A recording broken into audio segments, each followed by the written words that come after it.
Okay, laccolith. So laccolith.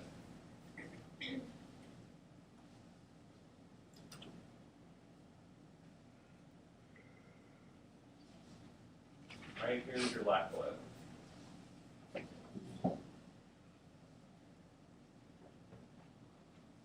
What does it look like? Yeah, it's kind of like a smaller chamber, squeezed between what?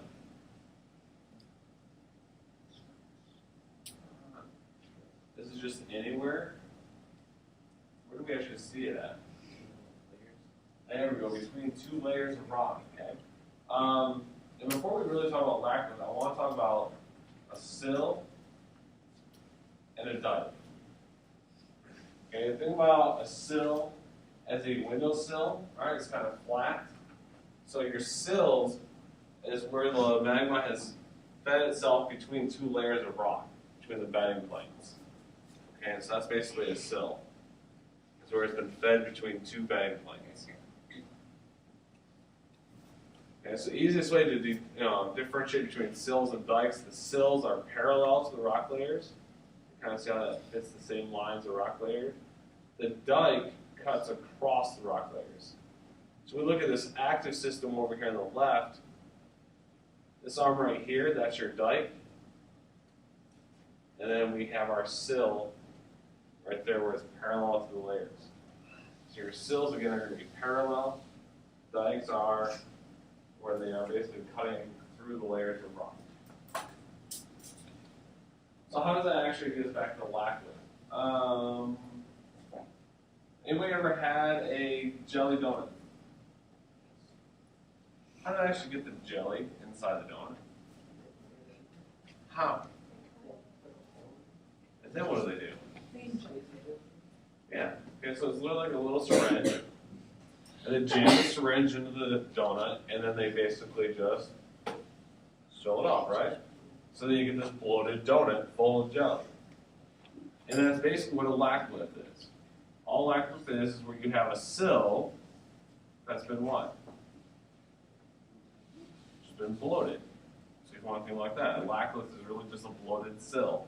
So it's a small chamber of magma, but it's not anywhere close to the size of a magma chamber.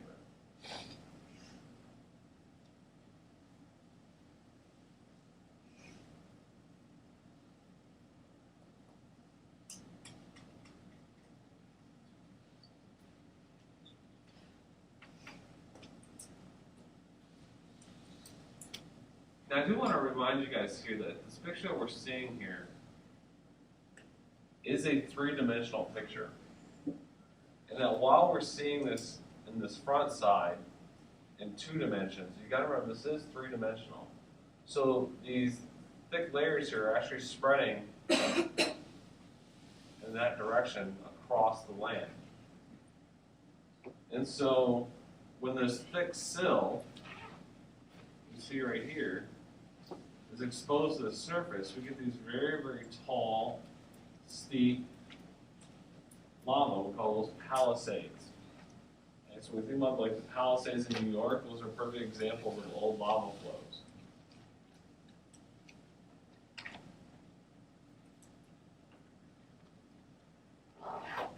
So we've already talked about the fact that you get Devil's Tower in Wyoming as an example of a stock. And then you can see right here where we have the dikes, right? You have your horizontal rock layers. You can see that right here. And then you got the dike that's cutting up through the rock layer.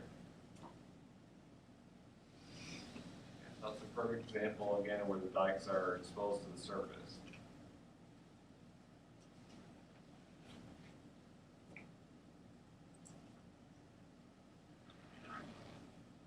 Here's a couple more examples. This actually is a picture a student took. She was flying over the American Southwest. I had no idea what she actually found. So what is that? That's a stock. That's a stock, but what are these?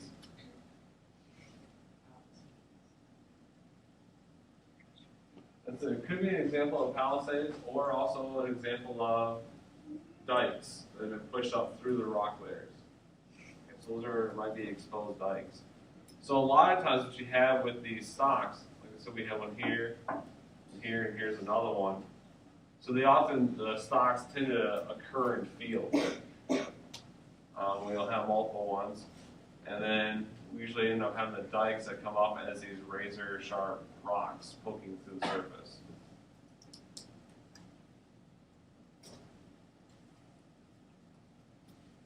So bad I ever knew that my life been missing. So many cool things to see. Now I want to see his core. That's not bad. It's not bad. And this one again right here is another perfect example of an igneous intrusion. You see how you have this little brown layer of rock? And that pretty much is the entire region. And then you have this lighter colored material that squeezes itself in place of the darker brown material. Okay, so again, it's another example of igneous intrusions. All right, do you guys have any questions so far? So objectives for today, based on what I'm looking at, I want to make sure that before we close off for our notes, you guys understand the process by which intrusions are formed. And when molten magma comes up, eats through the rock. And then it cools and we get new rock that forms. So we have any questions over this? All right. That was an easy day of notes.